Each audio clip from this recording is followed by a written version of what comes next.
செவ்வாய்க்கிழமை காலையில் அம்மாவும் நானும் நேரமே முழிச்சிட்டோம். அப்பாவும் நேரமே முழிச்சு அவரோட வேலைக்காக வெளியில் கிளம்பிட்டாரு. நாங்கள் காலைல டிஃபனும் சமைச்சிட்டு மத்தியானம் சாப்பாடும் சமைச்சி வச்சுட்டு குளித்து ரெடி ஆகிட்டோம். பாப்பா 8:30க்கு முழிச்சாங்க. அவங்கள குளிக்க வச்சு சாப்பாடெல்லாம் ஊட்டி வீட்டிலேருந்து கிளம்புறதுக்கு 10 o'clock ஆயிடுச்சு. இதுதான் எங்கள் ஊர் பஸ் ஸ்டாப்பு. எங்கே கிளம்பிட்டோன்னு சொல்லி பார்த்தீங்கன்னா, அம்மாவுக்கு ஹாஸ்பிட்டல் போகலான்னு தான் முடிவு பண்ணியிருந்தோம்.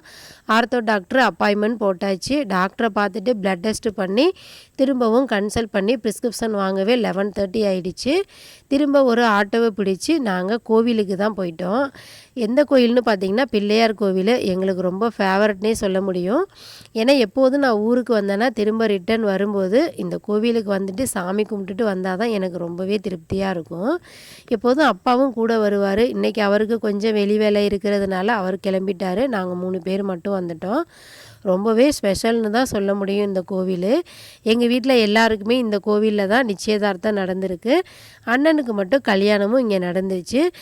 இங்கே இந்த கோவிலில் எது பண்ணினாலுமே எங்களுக்கு ரொம்பவே திருப்தியாக இருக்கும் மனசுக்கு. எல்லாமே கொஞ்சம் பாசிட்டிவாக இருக்கிற மாதிரி இருக்கும். அங்கே ஒரு பெரிய தெப்பக்குளமும் இருக்குது. அங்கே கொஞ்சம் நேரம் அமைதியாக உட்காந்துருந்து மனசுக்கு கொஞ்சம் அமைதியாக திருப்தியாக இருந்துச்சு. புதன்கிழமை விநாயகர் சதுர்த்தி அப்படிங்கிறதுனால விநாயகர் சிலையெல்லாம் அழகாகவே பண்ணியிருந்தாங்க. அங்கேயும் சாமி கும்பிட்டுட்டு வந்தோம். அன்னைக்கு கொஞ்சம் கூட்டமாக இருக்குன்னு சொல்லிட்டு நாங்கள் முத நாளே கிளம்பிட்டோம். சாமி கும்பிட்டுட்டு நேராக ஆட்டோவை டிபார்ட்மெண்ட் ஸ்டோருக்கு வந்தாச்சு. எப்போதுமே அப்பா இந்த டிபார்ட்மெண்ட் ஸ்டோரில் கொஞ்சம் திங்ஸ்லாம் அப்பப்போ வாங்குவார். சரி இந்த டைம் அம்மாவுக்கும் அப்பாவுக்கும் நம்ம கொஞ்சம் திங்ஸ்லாம் வாங்கி கொடுத்துட்டு போகலான்னு தான் அம்மாவை அழைச்சிட்டு வந்திருந்தேன்.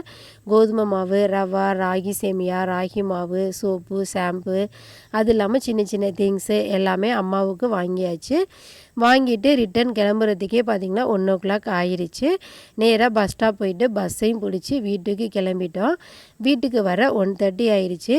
என்னோடய வீடியோஸ் எல்லாமே உங்களுக்கு பிடிச்சிருக்கு அப்படின்னு நினச்சிங்கன்னா மறக்காமல் என்னோடய சேனலை சப்ஸ்கிரைப் பண்ணி சப்போர்ட் பண்ணுங்கள். வீடியோ பிடிச்சிருந்தா லைக் பண்ணுங்கள். தேங்க்யூ ஃபார் வாட்சிங்.